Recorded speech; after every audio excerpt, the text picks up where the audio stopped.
my name is Ridima. I'm an anchor facilitator and a communication specialist. Welcome to another captivating episode of Creativity Rules, where we delineate, outline, and narrate the tales and chronicles of creators, creativity mavericks who understood the rules of the game, later reinvented them to play a new game on a totally ingenious playfield altogether.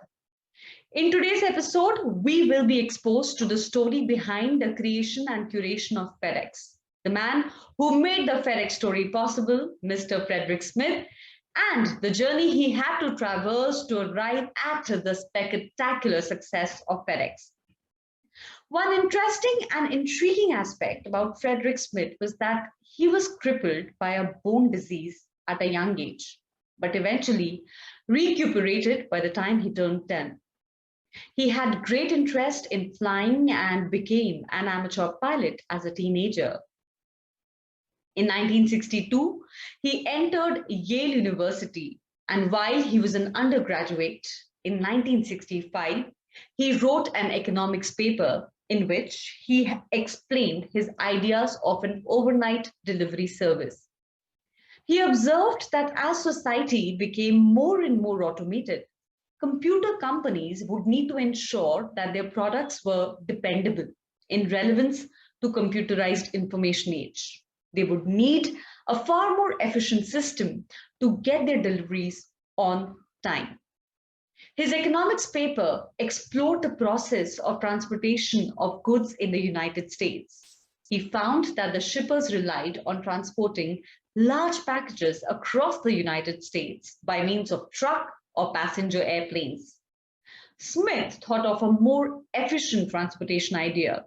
He wrote a last-minute paper on how a company carrying small essential items by plane could be a much better business idea. He proposed a system specifically designed to accommodate date-time sensitive shipments such as medicine, computer parts, and electronics. He, however, did not get into the specific details about how to actually run such a company. His paper, by the way, was graded a C by his professor for lacking pragmatism and even questioning his bizarre need, considering United Postal Services already existed and was thriving. However, Smith did not give up on the idea. He knew he had to figure out a few missing pieces. This paper became the foundational idea of Fedex. In 1966, he graduated from Yale University with a degree in economics. Soon after graduation, between 1966 to 1969, he enrolled himself in the Marine Corps. He took full advantage of his time there by seeking every opportunity he got to understand a working logistics system and the processes of delivery and procurement. He served 2 tours of duty in Vietnam, flying with pilots on over 200 combat missions. While in the military, the young lieutenant observed military procurement and delivery procedures carefully, with an eye towards someday realizing his dream of a vast network dedicated to overnight commercial delivery. This experience served as the inspiration for Smith and somehow bolstered his conviction to leverage aircrafts as an effective conduit for nimble, faster, speedy, and agile delivery mechanism. This was the moment of connecting the dots of his love for aviation, his exposure to logistics and delivery systems at the Marine Corps, and the triggers of telltale signs of a more efficient transportation mechanism that he had outlined in the economics paper submission. He left the Marine Corps to turn his idea into a stunning reality. He connected these dots and founded Fedex on June 18, 1971, with his $4 million inheritance and raised about $91 million in venture capital. Smith bought controlling interest in Arkansas Aviation Sales, located in Little Rock, Arkansas. While operating his new firm, he saw firsthand how difficult it was to get packages and other air freight delivered within 1 to 2 days. Now, this entire experience that he went through further strengthened his conviction and confidence on the wicked problem that he had identified, getting rid of the excessive time it took to get the goods delivered on time. With his term paper in mind, Smith set out to find a better way. Thus, the idea for Federal Express was born, a company that would eventually revolutionize global business practices, and that now defines speed and reliability. The company started with 389 team members, and that night, 14 small aircrafts took off from Memphis and delivered 186 packages to 25 US cities. That date was 17th April 1973. The delivery service began modestly with small packages and few documents. Fred Smith's basic intention was to provide a courier service that was of a better standard than the regular postal service. He recognized the niche in the market as people wanted their parcels to be delivered quicker and on time. At first, the company began with a simple goal of delivering the package overnight and in the most intact form manner. The best thing was that the service was being provided at a ridiculously reasonable cost. Now, here is another riveting aspect. In the first 2 years, the venture lost a whopping $27 million. In a short time, the company was on the verge of bankruptcy. It appeared that Smith had lost all of his investors' money, including the capital of his own brothers and sisters.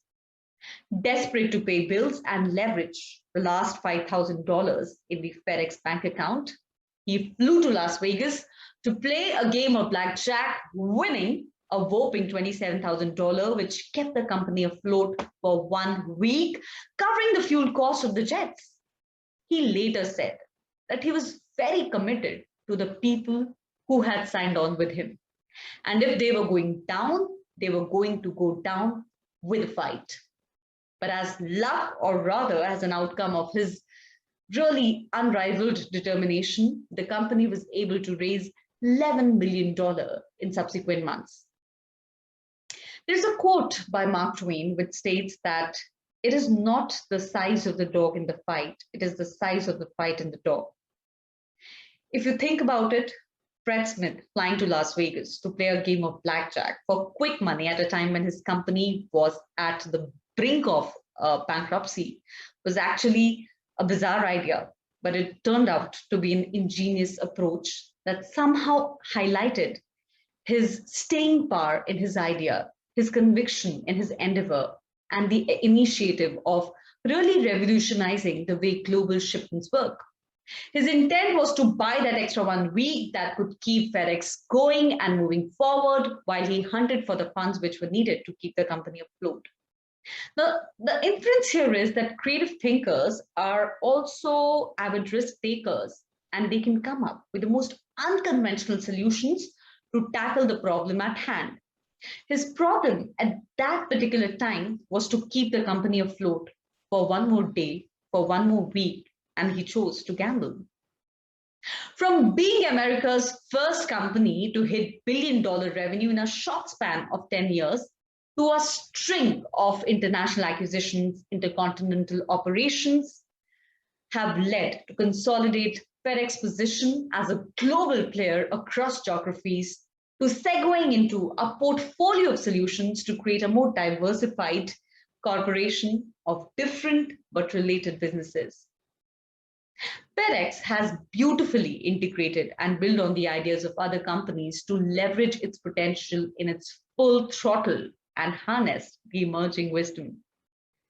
Now, if you just imagine, none of this would have been possible had Fredrick Smith listened to the opinion of his professor, who rated his assignment with a C for lacking practicality or pragmatism. You see, every new idea or any new experiment will always lack previous precedents or prior models of reference. And at times, this lack of evidence and this lack of reference can throw off experts into an abyss of uncertainty and not being able to relate to the potential of a new ideology to the potential of a new thought process or a completely new philosophy. Creative thinkers are somehow adept at maneuvering the lack of previous references, and they still will think in an unconstrained manner to create new archetypes, to create new standards, to create new prototypes. And that is exactly what Fredrick Smith did by creating a whole new ecosystem of transporting packages all over the world in the most quick, nimble, agile way possible. So, in a nutshell, through consistent infusion of technology, talent, transportation infrastructure, and reinvention, and also building on the talent and expertise of others, FedEx has continued to stay relevant to customers, meet the business objectives, shipping all manner of goods around the globe quickly and reliably. Smith's fleet of MD-11s and A300s circle the globe, carrying all manner of goods, ranging from Maine lobsters, Japanese cherries, Hawaiian flowers, medicines, heart monitors, contact lenses, surgical scalpel, tennis shoes, circuit boards, fresh flood, tractor parts, auto bumpers, European fragrances, Swiss watch parts. As Smith says, we are the clipper ships of the computer age.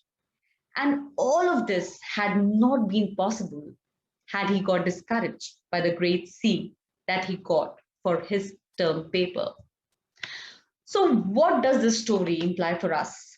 The story implies that if we get rejected in terms of our idea for lacking pragmatism or for being called much ahead of its time or for not being detailed enough to be carried out for implementation, then it gives us all the more reasons to work on the ideas, to really fine tune the rough edges and figure out ways of implementing it.